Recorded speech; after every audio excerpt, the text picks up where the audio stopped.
el colocar en la agenda cuando haríamos el seminario. Si fuese Entonces posible, usted podría el sí, viernes, te ¿no? escucho. Viernes en la noche. No sé ¿Me cómo escucha, ustedes doctor? qué opinen, a ver, no sé qué opinan ustedes, a ver, si el viernes una horita lo tomamos. Sí. No sé si mis compañeros ya están ahí para que den su opinión también. Claro. Pero sería o el Yo, viernes o el sábado en la mañana, ¿no? sí, el viernes de repente 8 a 9 o Ajá. el sábado sí, o sea, la doctora Marchino quiere que el sábado sea todos los tres seminarios, serían tres seminarios, ¿no? O sea, un seminario por docente. Si es que fuese el sábado sería de 7 a 8 de repente, y el tema, como te repito, ese sería, ¿no? Ahora sí, la distribución de alumnos no han quedado todavía con la doctora Marchino ni con la doctora Quevedo. En todo caso, yo cogería los primeros de repente, pues no se me ocurre ahorita por lo que me habías dado la lista, o para de una vez definir y queda para que ya hagan los temas, para que hagan el tema, pues, ¿no? A eso me refiero. Doctor. De repente, hoy sí ya les digo, de repente, conmigo desde Maita de la Cruz hasta Matamoros, Cori, de repente los cuatro. Los primeros cuatro hacen conmigo el día, o viernes en la noche, o el sábado en la mañana, el tema de este, fracturas órbito-maxilomalares. No sé qué opina. Ah, sí, doctor. Para- En todo caso, Creo hasta que así ponernos de entonces. acuerdo con mis compañeros, le dejo un mensaje para confirmarle el día. Ya, ¿Sí? ya, Isabela. Y de repente en la noche te contesto porque voy a estar ocupado en el día. Este, de por sí me gustaría de repente para ser ordenados los cuatro primeros ya conmigo. Y el tema es fracturas órbito-maxilomalar. El día para hacerlo o el viernes en la noche o el sábado de 7 a 8. ¿Ya? Ya, doctor, está bien. Está bien. Ya. Bien, entonces, el seminario va a ser de ese aspecto que estoy haciendo, de repente un poquito más explayarse ustedes en el tema específicamente en el diagnóstico y manejo. Pero como les decía, las fracturas, nosotros lo podemos dividir en tercio superior, medio, inferior.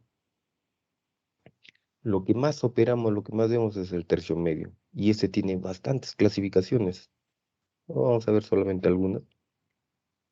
Las fracturas del tercio superior implican las fracturas del techo de la órbita. Entonces, nosotros lo estudiamos a la órbita también, desde el punto de vista maxilofacial, como una pirámide truncada, así, ¿no? Que tiene sus paredes medial, lateral, y su parte superior, que es el techo, y su parte inferior, que es el piso. En la órbita, como está parte del tercio superior, es el techo. Y son bien, bien raras. A veces vienen fracturas ya combinadas, ¿no? Traumas severos, en donde entramos con neurocirugía. ¿El paciente qué puede tener? Hinchazón, equímasis a nivel bipalpebral, puede haber hemorragia subconjuntival, que es un signo patognomónico de una fractura orbitaria. Puede haber también lesiones ya de los nervios, dosis palpebral, parestesia supraorbitaria, por lesiones del paquete que está en esa área, ¿no? ¿Cuál es el manejo? El manejo es reducción cruenta, que puede ser por un abordaje coronal, va desde de la sien de un lado al otro lado, o sea, la región preauricular, y se va decolando, se abre hasta evidenciar todo el hueso frontal bilateralmente para comparar, o por intermedio de las heridas. Ahora sí, en el tercio superior, el uso de mini placas, cuando ya unimos los fragmentos óseos, se hace con mini-placas y tornillos del sistema 1.1. ¿Y qué significa el sistema 1.1? Significa el grosor que tiene las mini-placas y los tornillos, que son de 1.1 milímetro, son bien delgados. Y hay diferentes longitudes, de 5 milímetros, de 3 milímetros, de 7 milímetros. Generalmente, de acuerdo al sitio donde estemos, utilizamos de 5 a 7 milímetros y de espesor de 1.1. ¿Podemos utilizar de más grosor? Sí, pero como es un área que es donde las partes blandas no tienen gran espesor, se hace con este tipo de... Entonces se utiliza mini placa sistema de 1.1. Acá se coloca, se ve cómo se coloca toda una mini placa en toda la viga del supraorbitario, acá en la rotante frontomalar, y se pone todo, se reemplaza esa parte del hueso con una malla de titanio, así es lo que se llama, para darle la amplitud. Acá una fractura que prácticamente todo para que tengan una idea, acá se hace un abordaje coronal. Esta es la parte donde está el ojo del lado izquierdo, el ojo del lado derecho. Esta es la parte nasal. Todo el hueso frontal acá está por fragmentos. Entonces, el seno frontal está ocupado. Tenemos que hacer el ingresar acá, nos apoya neurocirugía. Entonces, neurocirugía tiene que limpiar y descranializar, se llama, o sea, todo este seno frontal, no se tiene que taparlo para evitar infecciones de esa zona. Y luego ya nosotros cubrimos el defecto así como rompecabezas, y utilizamos mini placa de sistema 1.1. Prácticamente más es, cuando es compromiso de seno frontal, el tercio superior, es definir si requiere o no manejo del seno frontal. Generalmente no lo requiere, solamente es la parte externa, porque la pared anterior del seno frontal que está implicada, la pared posterior. Y el otro es el tercio medio, que sí nosotros evaluamos bastante, ¿no? Que manejamos bastante. Las fracturas del macizo facial lo podemos clasificar de complejo cigomático orbitario, dos de complejo nasomaxilar, complejo nasonoidal o complejo dentoalveolar, de acuerdo a la ubicación topográfica. O sea, de la arcada dentaria, del área del cigomático orbitario, o sea, de la apófisis cigomática y del cuerpo malar, del área nasomaxilar y del complejo nasoetmoidal.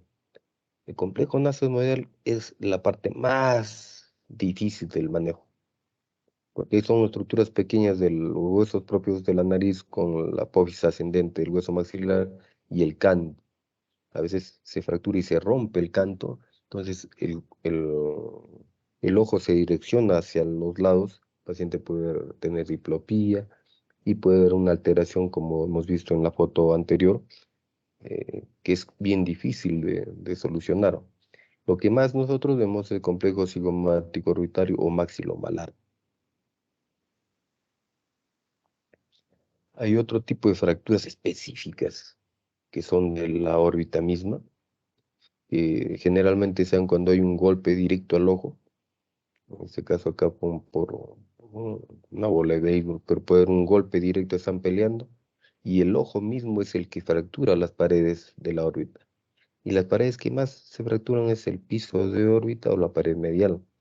Estas fracturas llevan el anglicismo de blowout, que son fracturas en donde se explosiona ahí prácticamente el globo ocular, eh, afectando la pared medial o el piso, que es lo que más frecuente se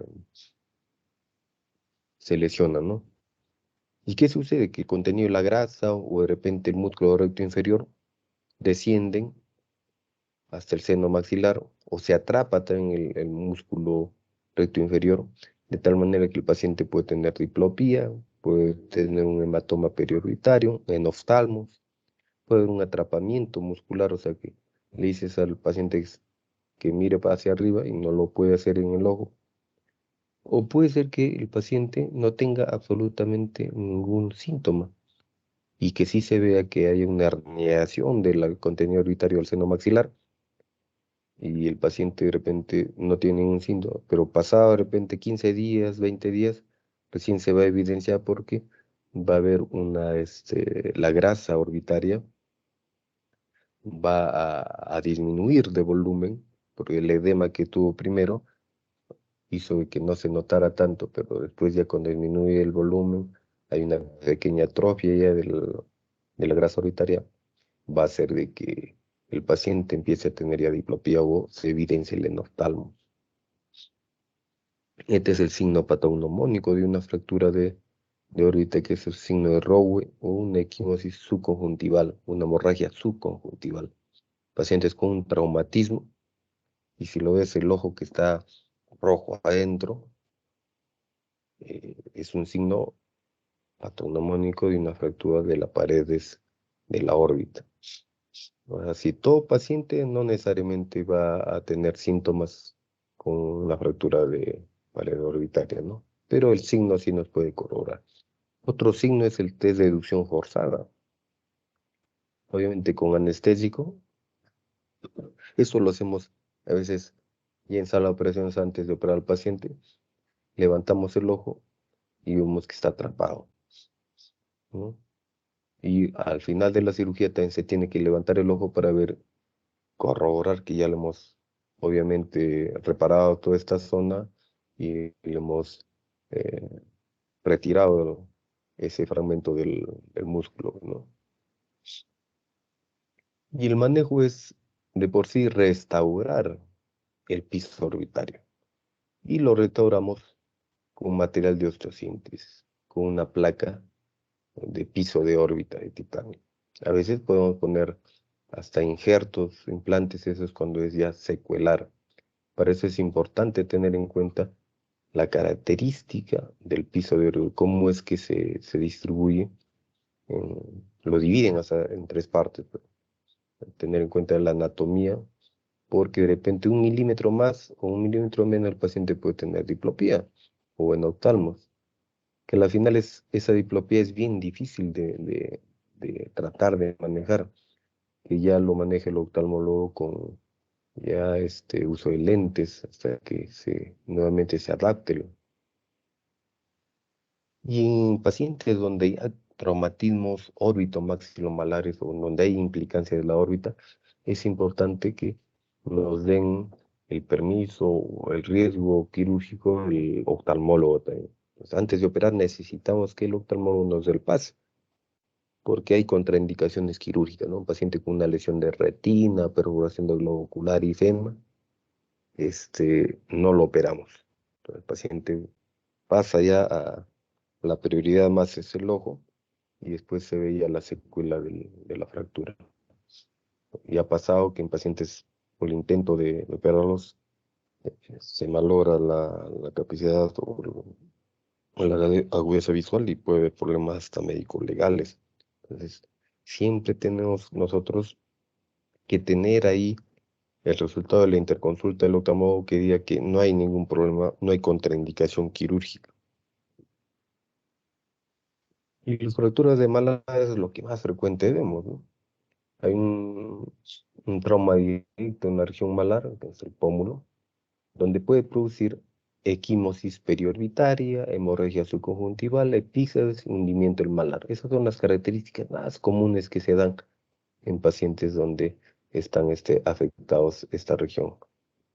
¿Cómo lo llamamos? Fracturas, pueden ser fracturas del malar propiamente dicha, pero generalmente no se da así porque son varios. Para que se deprime para que se impacte el malar, tiene que haber varios focos fracturarios, varios puntos donde se haya roto el hueso, de tal manera que lo podemos llamar fracturas órbito, cigomático, maxilo, malar, que son los puntos en donde se fractura el hueso para que se impacte el pómulo. También lo podemos llamar órbito, maxilo, malares, si es que no está implicado el cigomático. Eh, ¿Qué puede ver? Puede ver en descenso o reborde orbitario, puede ver un signo del escalón. Nosotros, como esta es una zona de bajo espesor, la piel es bien finita, palpamos todo el marco orbitario, o sea, de la parte superior supraorbitaria borde lateral infraorbitario y tocamos ahí el signo de escalón. Puede ver como si es que la fractura ha habido lesión acá a nivel del orbitante maxilomalar, el nervio infraorbitario está comprometido, el paciente tiene parestesias. Puede haber atrapamiento del recto inferior en la fractura netamente que está implicado el piso de la órbita. Entonces, esta es una foto, una característica que se llama el signo de Rowe. Vemos así, comparamos en el otro ojo y acá había un impacto, hay una fractura de órbita acá. Radiológicamente, en la tomografía podemos ver que hay contenido en el seno maxilar y se puede ver los trazos de fracturas, ¿no? Podemos delimitar en dónde están los focos fracturarios y en dónde se tiene que hacer el manejo. ¿Cómo se hace la osteosíntesis?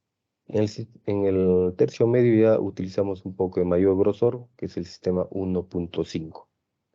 1.5 milímetros de grosor, tanto en la placa como en los tornillos, y se pueden utilizar hasta de 5, 7, hasta 10 milímetros de longitud. ¿Y a dónde nos vamos? A los arbotantes. El primer arbotante que siempre lo estabilizamos es el fronto malar. Ese es el más fuerte, el más potente y es el que primero tenemos que hacer la estabilización. Después ya viene la parte maxilomalar, lateral y al final es la parte nasoetmoidal, ¿no? Que esa es ya las fracturas nasoetmoidales propiamente dichas. En este caso se vio el arbotante frontomolar, la viga del reborde orbitario inferior y el arbotante maxilomalar.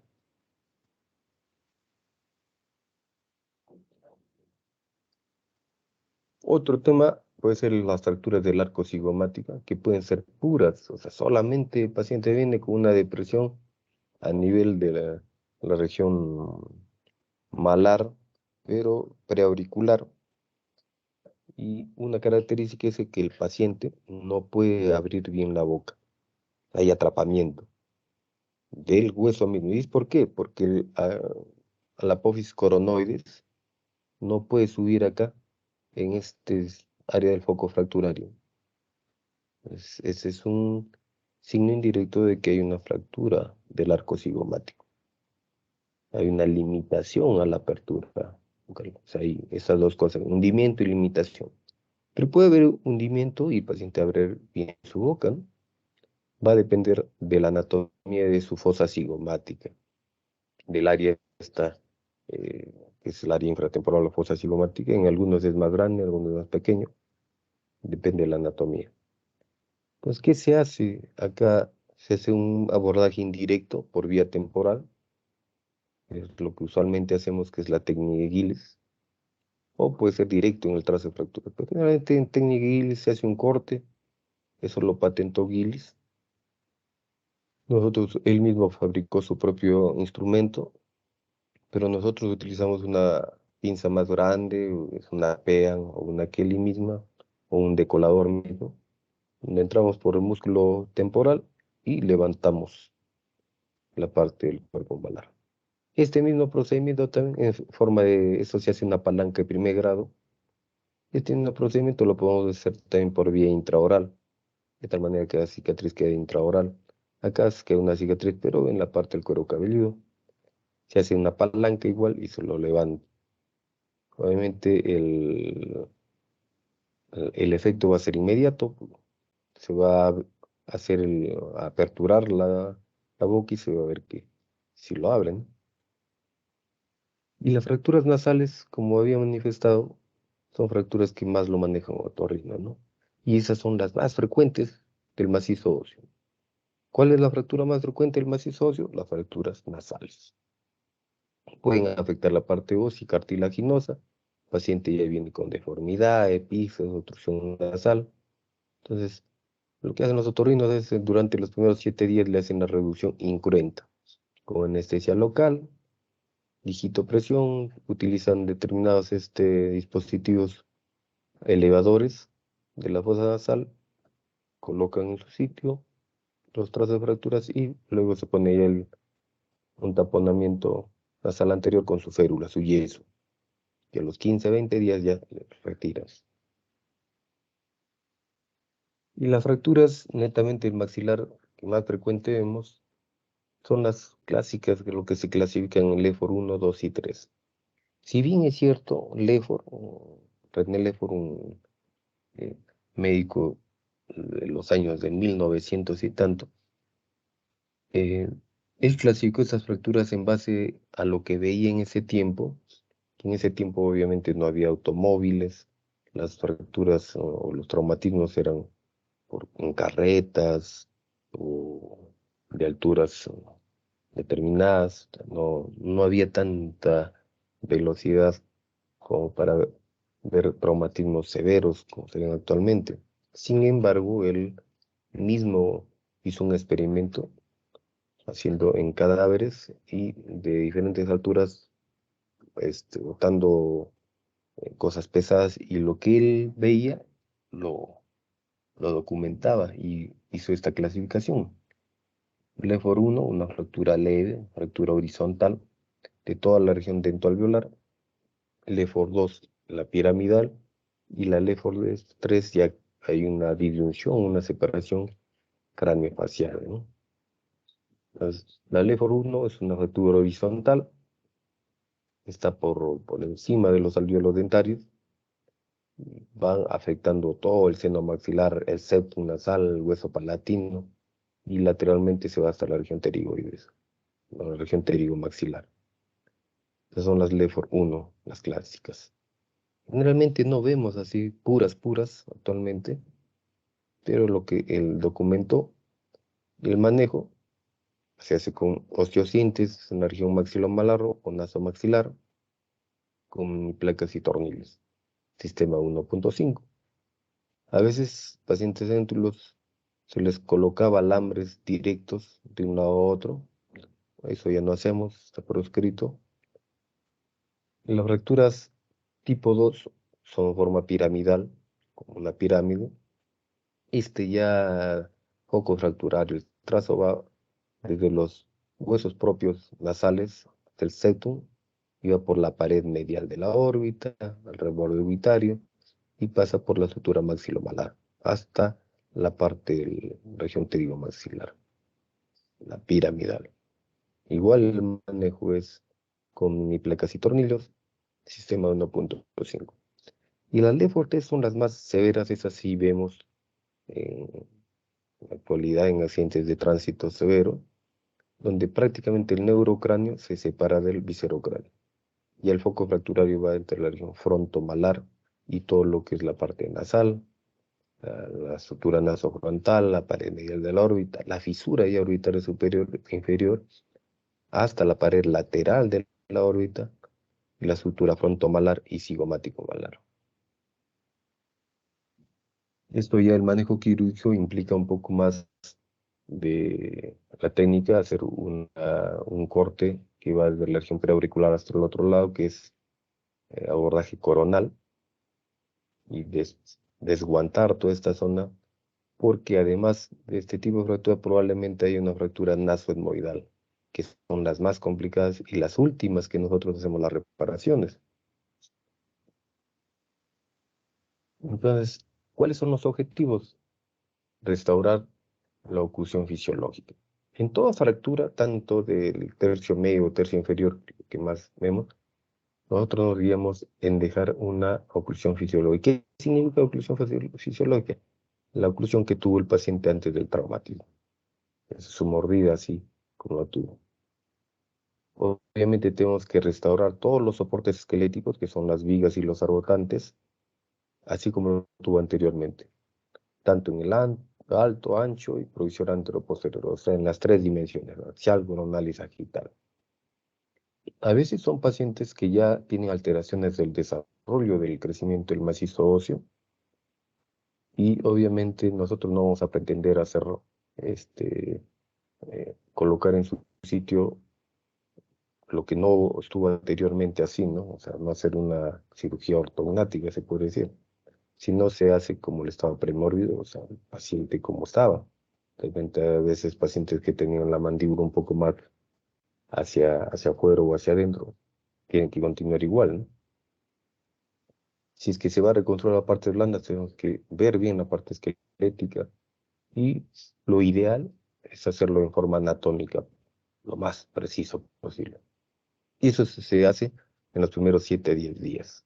Pasado ese tiempo, un poquito ya la reabsorción ósea depende, en el tercio medio es un poco más complicado unirlo. Y se tiene que ver tanto la parte funcional y cosmética.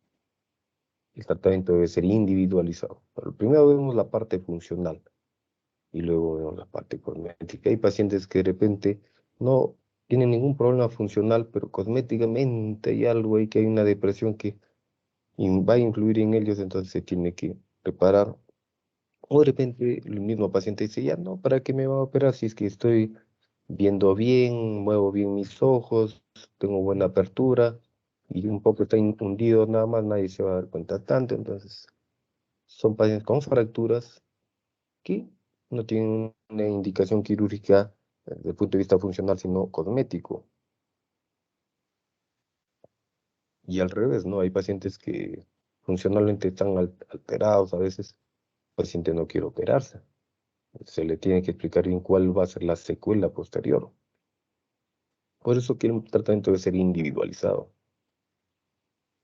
Y nosotros tenemos un orden en reparar. Vamos desde lo más complejo, o de lo más, perdón, simple, a lo más complejo. Vamos de lo que más fácil es para nosotros hasta lo más difícil. Entonces, siempre utilizamos la oclusión como guía. Nos basamos en su mordida del paciente y vamos, ¿no? Primero mandíbula, malar, paladar, y al final hacemos la orientación nasoetmoidal. Entonces vamos desde la parte lateral a la parte medial. Por la parte malar, maxilomalar, ya está estabilizada la oclusión. Y al final hacemos la región nasoetmoidal, la parte orbitaria, que es la parte más compleja. Utilizamos múltiples abordajes para la osteosíntesis. Vemos una fractura órbito-maxilomalar.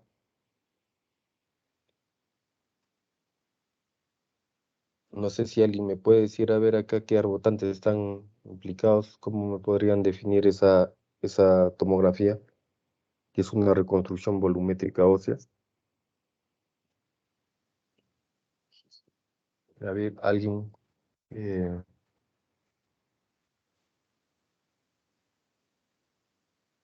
El arbotante cigomático malar, ahí está, muy bien acá, le estoy dirigiendo la flechita, digo, rebotante cigomático malar. ¿Qué más? Este rebotante, ¿qué sería? Va desde el hueso frontal al hueso malar. ¿Qué rebotante sería? órbito malar, Frontomalar. Claro, toda la fractura puede ser órbito maxilomalar. Y el otro rebotante, el último rebotante que estoy viendo acá es el malar al maxilar, maxilomalar.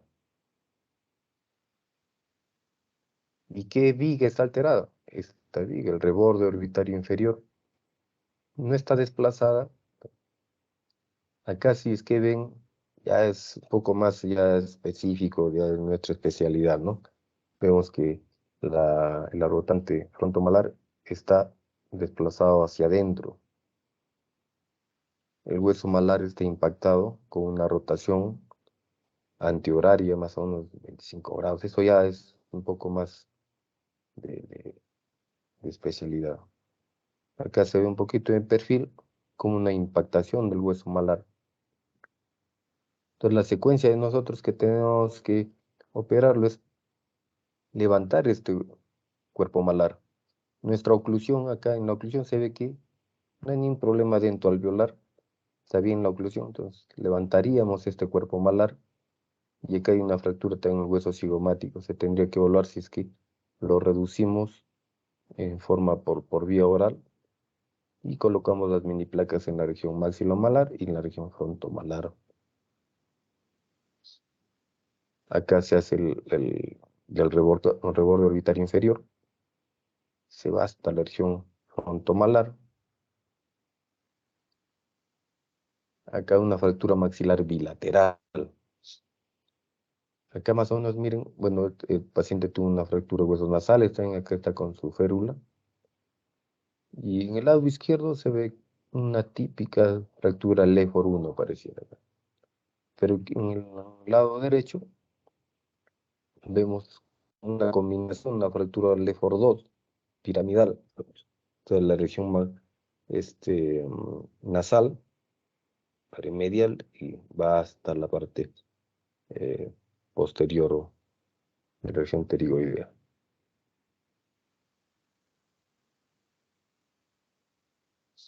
Se hace un abordaje vestibular, se llama, por vía intraoral. Se hace un corte por vía intraoral. Abordaje vestibular, se pone una placa, en este caso es una placa en L, el sistema 1.5, tanto en el lado izquierdo como en el lado derecho. Y por último tenemos la fractura del tercio inferior. Entonces, las fracturas de mandíbula. Esas también tienen su característica. ¿Por qué? Porque la mandíbula es el único hueso del macizo óseo que es móvil, el único hueso que se mueve.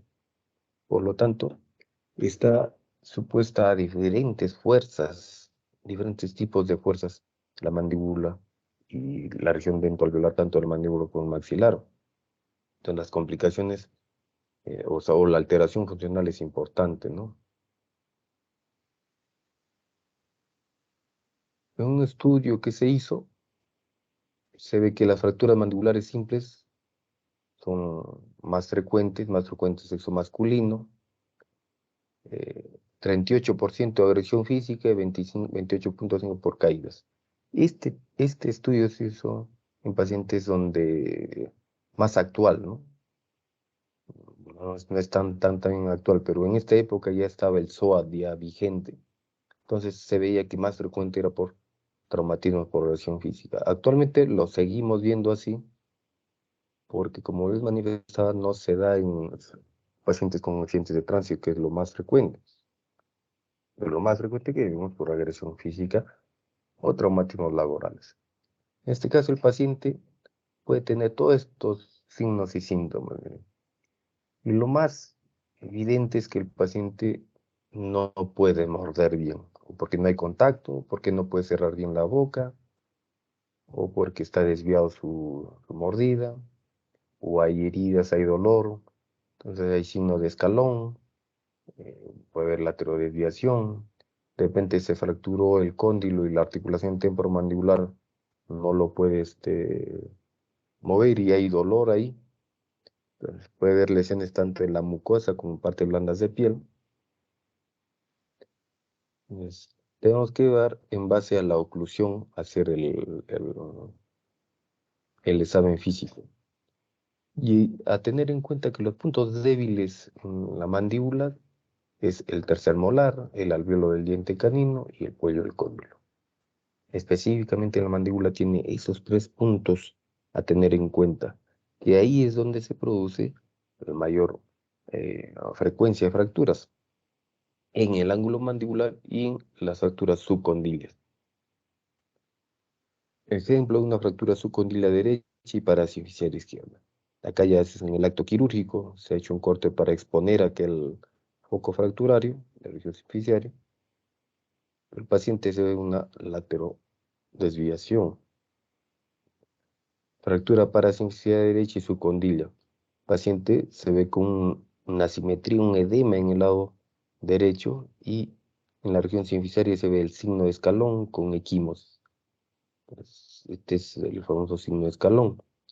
Se pide la tomografía como examen básico y se ve que hay una fractura subcondilia y el cóndilo está luxado, afuera de su sitio, y es una luxación medial. El paciente tiene que ser intervenido quirúrgicamente.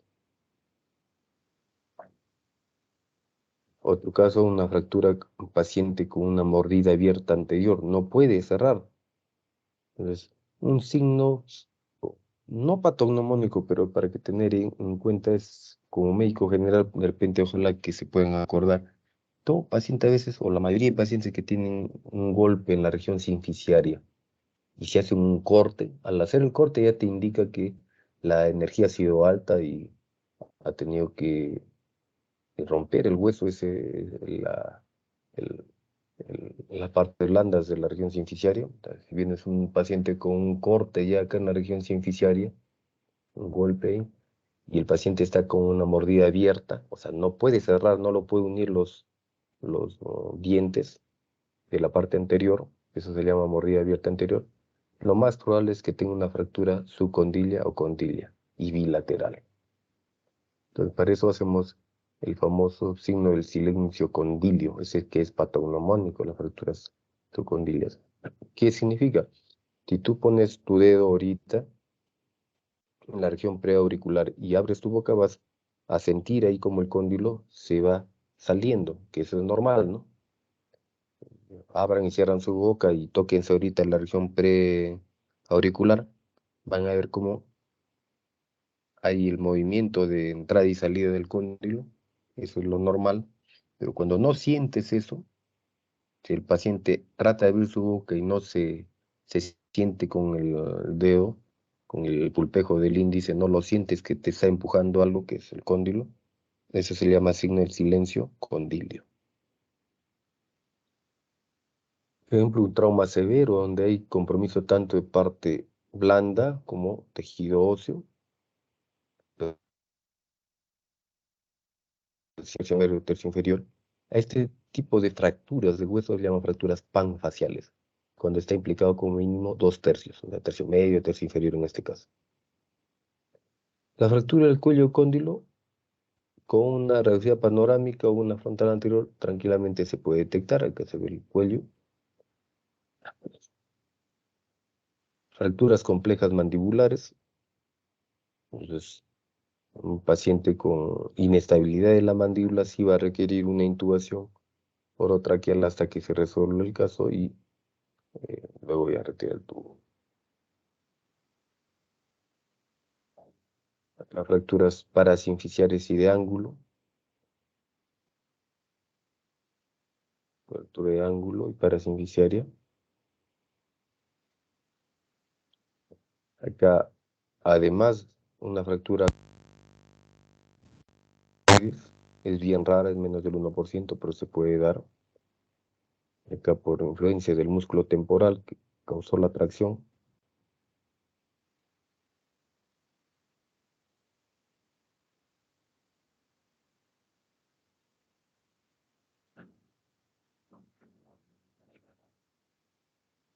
Fractura subcondilla, fractura de ángulo, parasinficiaria. Entonces, la clasificación nosotros lo podemos clasificar en función al trazo de fractura, si son fracturas desplazadas, no desplazadas, favorables, favorables, por su región anatómicas, condilias de cuerpo, de rama, fracturas de ángulo, o en función a la dentición, si es que hay o no dientes justo en el foco fracturario.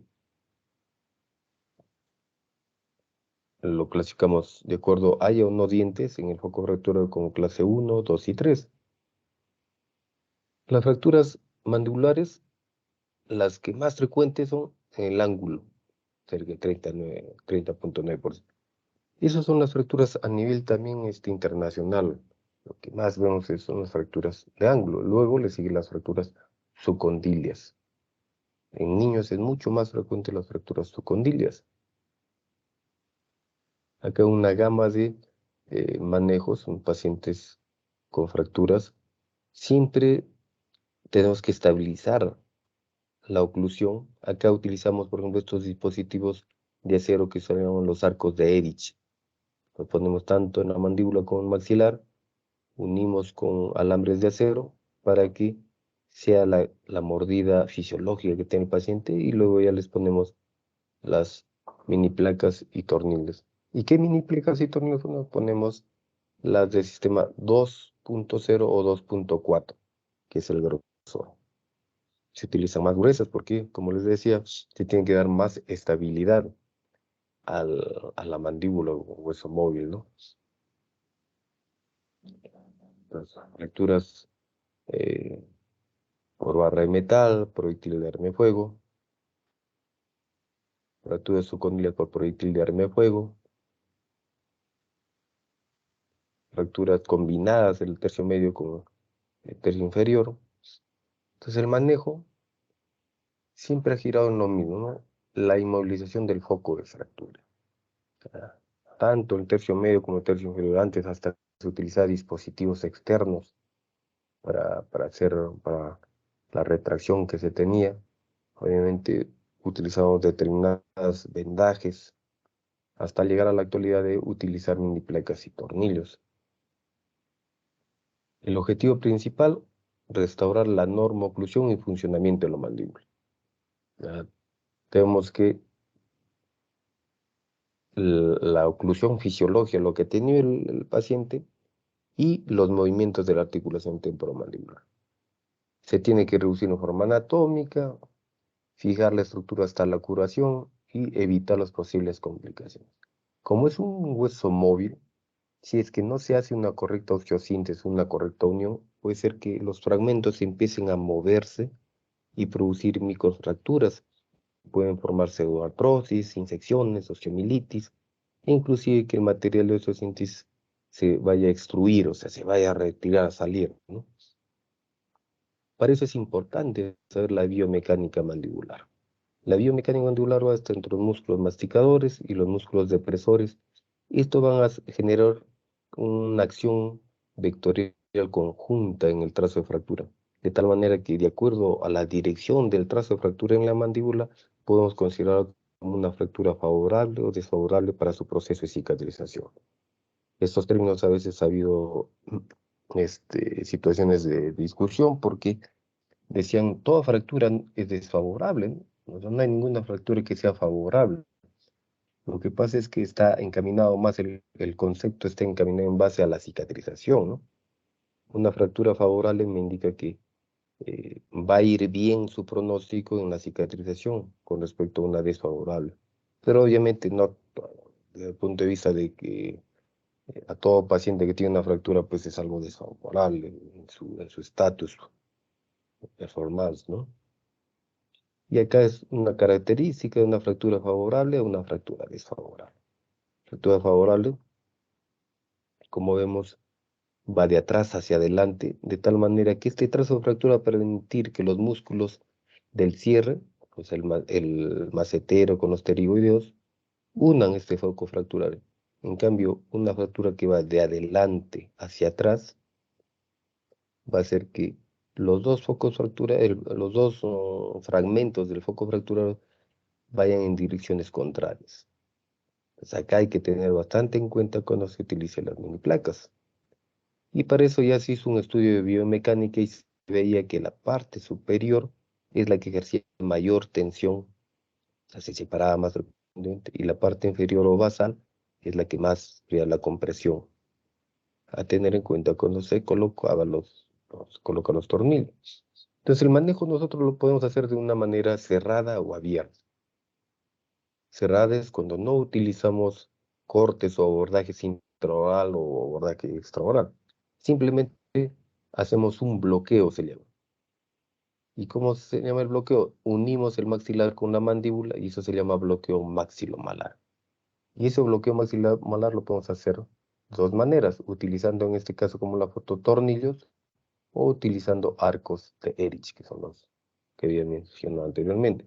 Entonces la reducción cerrada, que no se hace sin corte, simplemente se hace un bloqueo, es generalmente un paciente que tenga dientes. Y ese bloqueo intermaxilar se puede hacer con férulas o el arco de Erich o tornillos de bloqueo, o sea, de dos maneras.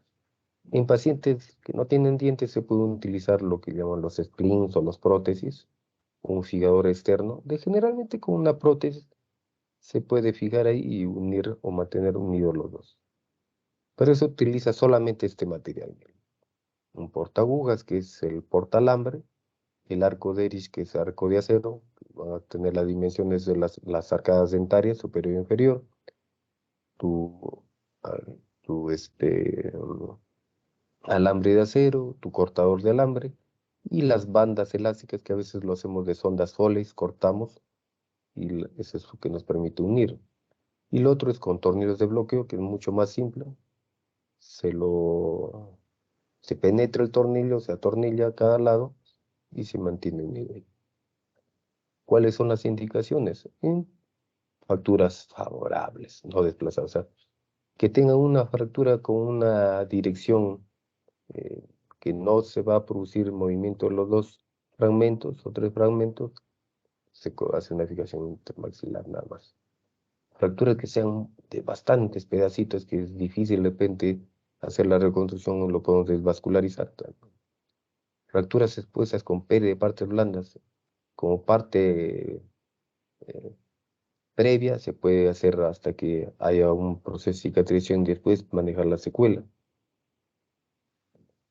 Mandíbulas edéntulas, pacientes ancianos, en niños donde hay gérmenes dentarios, con fracturas condilias o coronoides no desplazadas, se puede utilizar tranquilamente.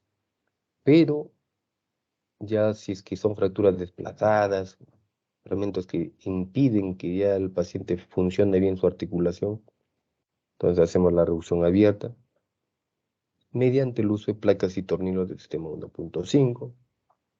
También puedo utilizar un tipo de tornillo, lag screw, que es lateralmente. Esto no lo usamos como tal. Alambres interóseos antes se utilizado, ya está proscrito, y lo podemos hacer en forma intraoral o extraoral. Para ello ya utilizamos un poco más de tecnologías sofisticadas. Utilizamos un mini motor con brocas para hacer los huequitos de los tornillos, son la pieza de mano y los tornillos y las mini placas. Hay diferentes tipos de mini placas. Las mini placas que se pueden unir el tornillo a la placa, o placas mucho más gruesas de reconstrucción para darle mayor estabilidad a la mandíbula. El alambre interóseo, acá le pongo un ejemplo. Antes usábamos alambre para unir. Obviamente no se hacía una osificación directa, sino se formaba callo óseo. En cambio, con las mini placas y tornillos sí hay una osificación directa. Se hace a nivel intracortical. ¿Cuáles son las indicaciones? Fracturas en los sitios que son más débiles, en el ángulo, paranciviciares o cuerpos desfavorables, fracturas panfaciales asociados con tercio medio y bicondilias desplazadas, fracturas subcondilias desplazadas, o sea, que sean desfavorables, ¿no? Porque no son solamente sean lineales, si son lineales, tranquilamente una reducción eh, cerrada, ¿no?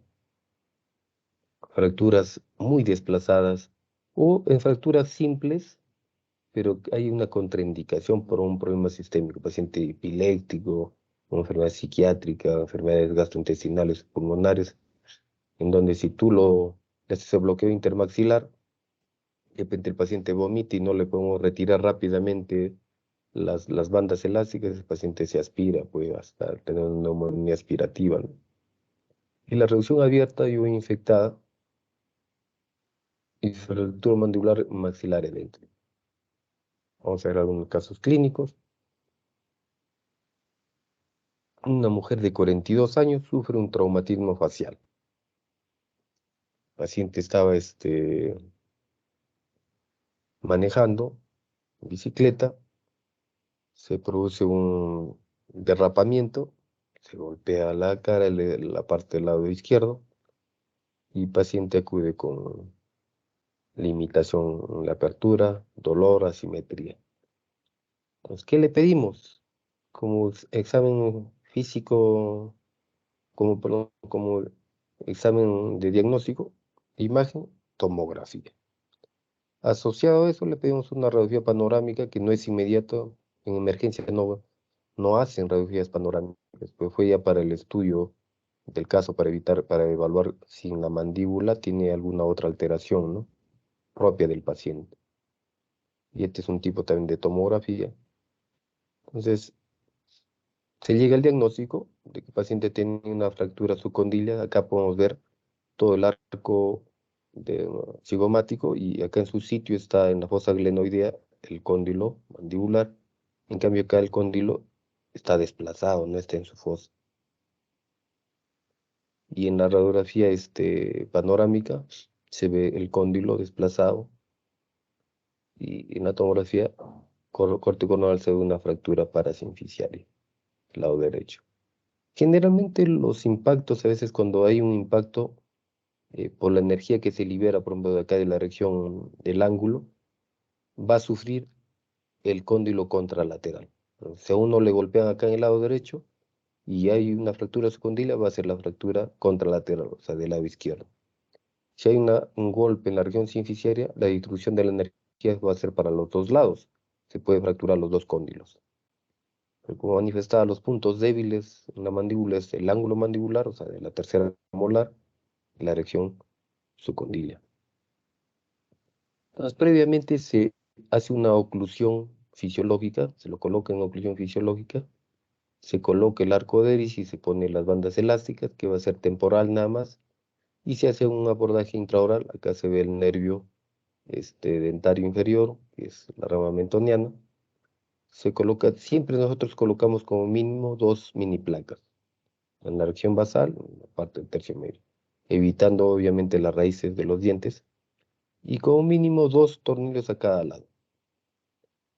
Como esta es la zona de tensión y esta es la zona de compresión, tenemos que tener en cuenta eh, el tipo de tornillos también.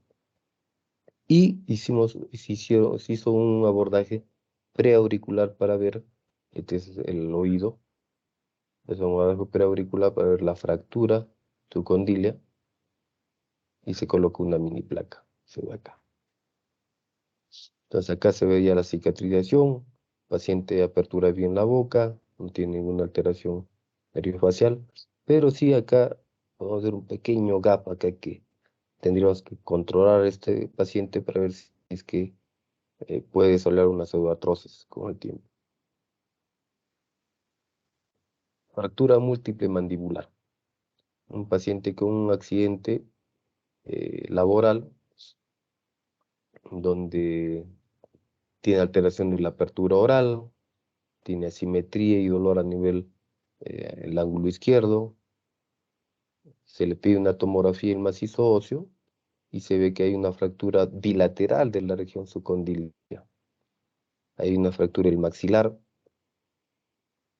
la rotante maxilomalar y también el reborde orbitario inferior, no están desplazadas.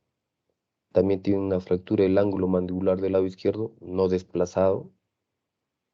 Hay ausencia de pinzas dentarias en la arcada superior. Entonces, ¿cuál es la conducta a seguir? A ver, opiniones.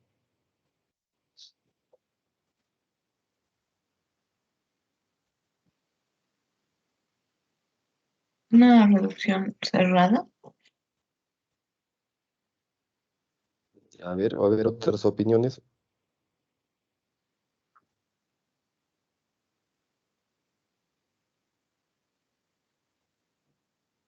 A ver, mis compañeros tienen que... A ver, Catherine, Vicker, María, Tica, ¿qué opinan?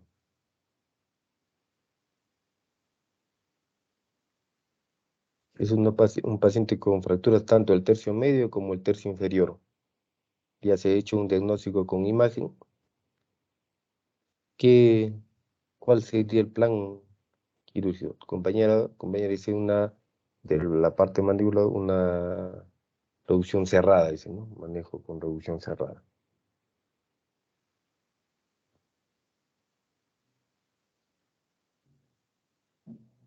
¿Qué opinan?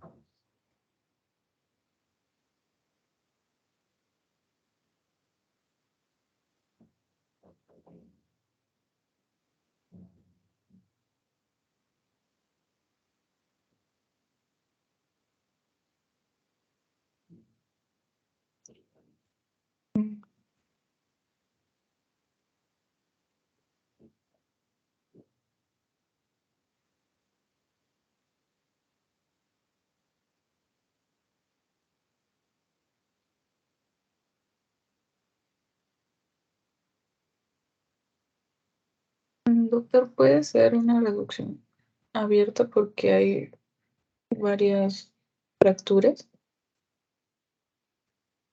Ah, Estás acordándote de la indicación que están diciendo, no hay varios focos fracturarios.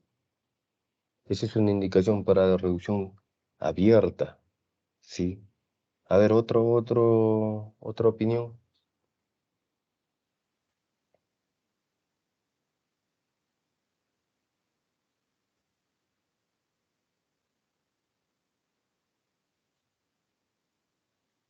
Vicker o Catherine,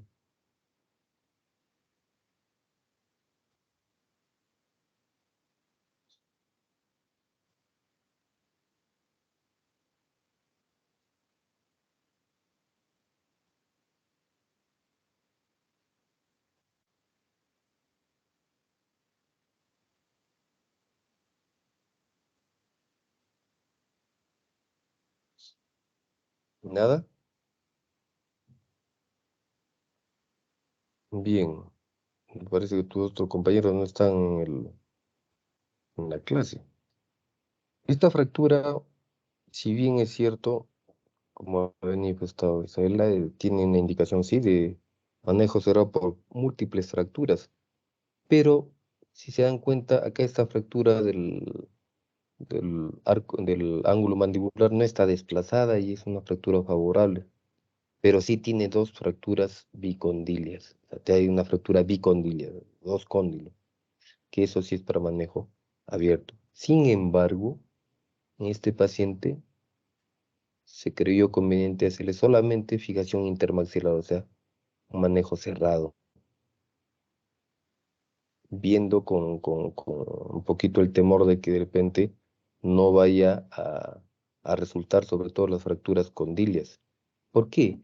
Porque anteriormente, estamos hablando más de 20 años, más de 25 años, las fracturas condilias simplemente lo hacíamos con bloqueo intermaxilar. Se hacía con bloqueo intermaxilar y el paciente empezaba a remodelar el cóndilo y el paciente iban bien. Sin embargo, después ya empezó el tema de también reconstruir la pata del cóndilo con esas indicaciones que se dan. Entonces acá hay que individualizar el caso.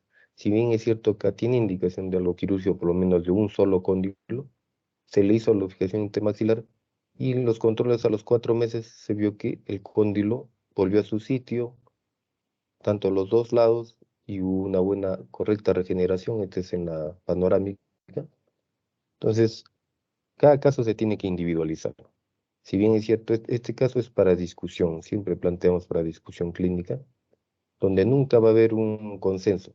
Todos los que digan que es abierto van a tener razón, y los que van a tener para cerrado van a tener en parte también razón, y la evolución que tuvo el paciente fue buena. No siempre es así. A veces puede, ¿qué hubiera podido complicarse? Que de repente eh, tengo una pseudoartrosis a nivel condilia que necesita reintervenir, en este caso intervenirlo de verdad, ¿no? Quirúrgicamente. Otro caso, un paciente con una fractura a doble trazo sínfisiaria. Cuando sucede ese a doble trazo de la sínfisis, la mandíbula se puede ir hacia atrás, la lengua y producir una obstrucción respiratoria. El paciente tiene que ser intubado. Como había áreas de defecto de tejido óseo, se tuvo que poner una placa de reconstrucción que es de 2,4 milímetros para darle sostén. Por último, este es un paciente con una fractura panfacial con compromiso tanto de partes blandas, no tiene pabellón auricular, no tiene región cigomático, ni hueso, ni músculo. Entonces, hay ausencia de cuerpo mandibular, se hace por partes, ¿no? Se hace una reconstrucción de partes blandas, con tejido óseo con material de osteosíntesis, y se colocan colgajos regionales y locales para cubrir toda esa zona.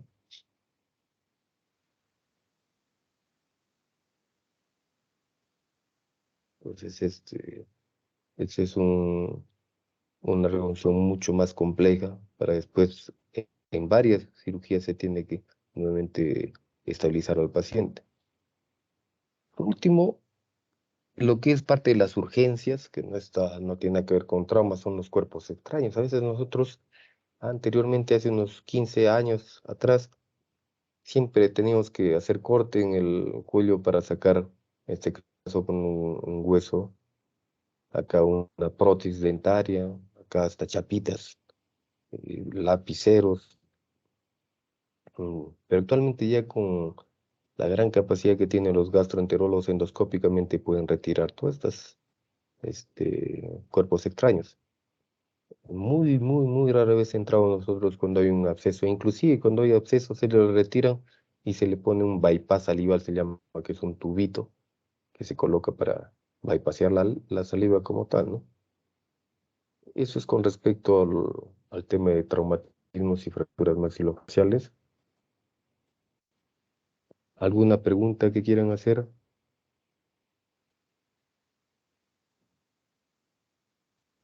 Doctor, Hacemos disculpe, no sé, Sí, sí, no sé si podría volver a repetir lo de las ¿ya? vigas y columnas. Los rotantes, ya, Sí, ya. por favor. Ahorita te lo... en realidad ese es el término de los huesos de la cara. Simplemente con los huesos de la cara vas a tener una idea de lo que es la viga y arbotante. Como en cualquier construcción, tenemos los pilares, son los que mantienen a una construcción pues, en pie, ¿no? Si no se caería. Esto es lo que corresponde a los pilares. Los pilares son las partes verticales, lo que sostienen todos estos huesos. A estos pilares también los llamamos arbotantes. Es la parte vertical que sostiene al macizo óseo, los pilares o arbotantes. Y la parte horizontal son las vigas.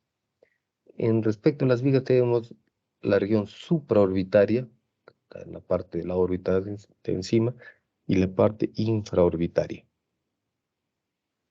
Y en la parte del maxilar tenemos todo el arco mandibular, arco o la cresta dentaria superior, es la apófisis alveolar superior. En la parte inferior, apófisis alveolar inferior, y todo esto de la línea, que es como una viga de la mandíbula, es la línea basal. Con respecto a los arbotantes o los pilares, son sinónimos, ¿no? O te van a decir arbotante o pilar. Toman el nombre de los huesos que van dirigidos. La unión del frontal con el malar es arbotante frontomalar. La unión del frontal con el nasal, nasofrontal. Nasal con maxilar, nasomaxilar. El malar con maxilar, maxilomalar. La viga de acá horizontal es del complejo cigomático. O sea, toman los nombres de los huesos de la cara. Y que los arbotantes son en los sitios donde nosotros colocamos las mini placas y tornillos. En las vigas también se coloca, claro, sobre todo en la parte infraorbitaria, el arco mandibular o maxilar, no, solamente acá en la parte basal, en el apófisis alveolar superior, no, ahí se coloca, porque ahí están las raíces dentales, ¿no? Se coloca acá lateralmente en el arbotante maxilomalar, ¿ya? ¿Alguna otra pregunta? Gracias, doctor.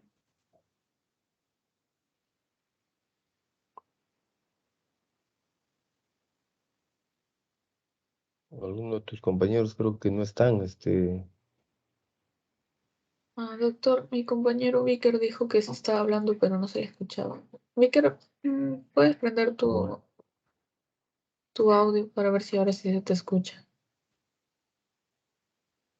ya ahí sí se escucha, creo que prendió Sí, su... oh, está prendido, pero no se te escucha nada, Vicker. ah, no se escucha. Bueno, este, me están llamando ahorita, creo, pero un ratito me están llamando.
Víker.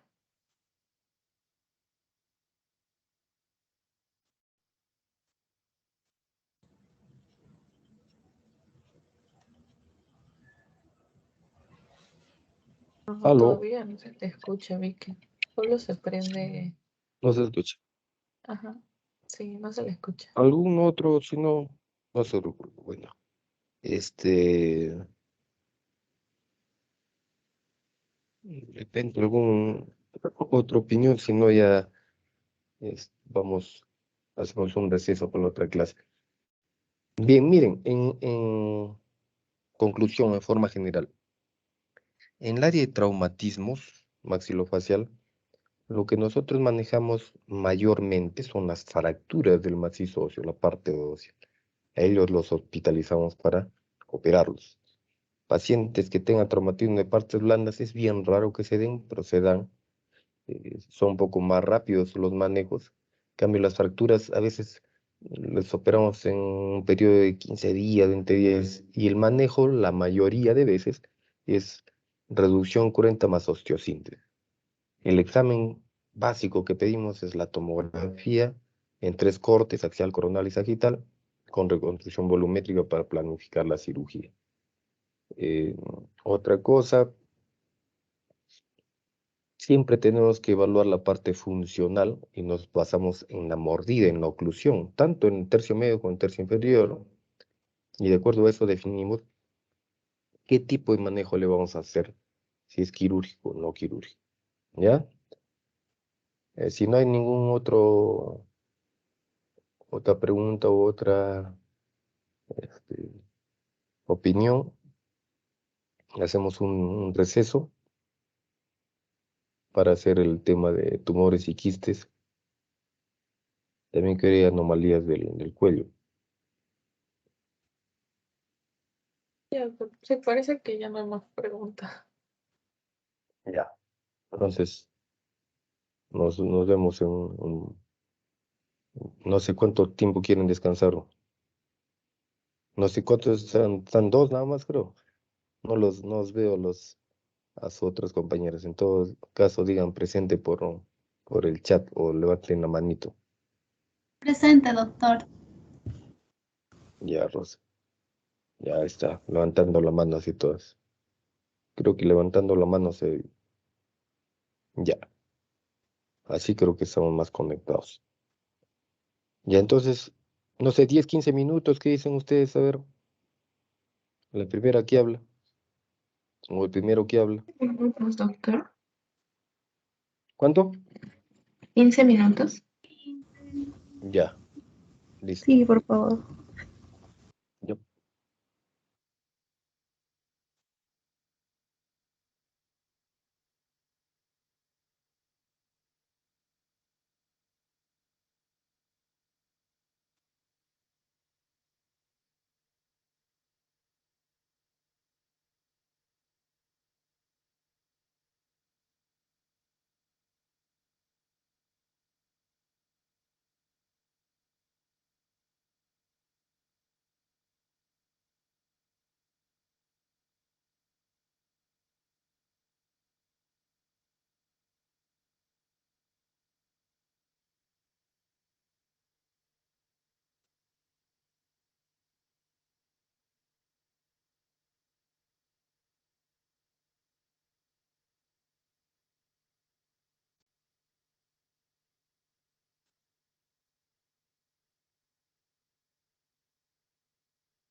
Doctor Quiroz, ¿me escucha? Ya se te escucha, Víctor. Ahora sí. Gracias, Isabela. Pucha, tuve problemas con el audio. Gracias, Isabela. Hay un descanso todavía.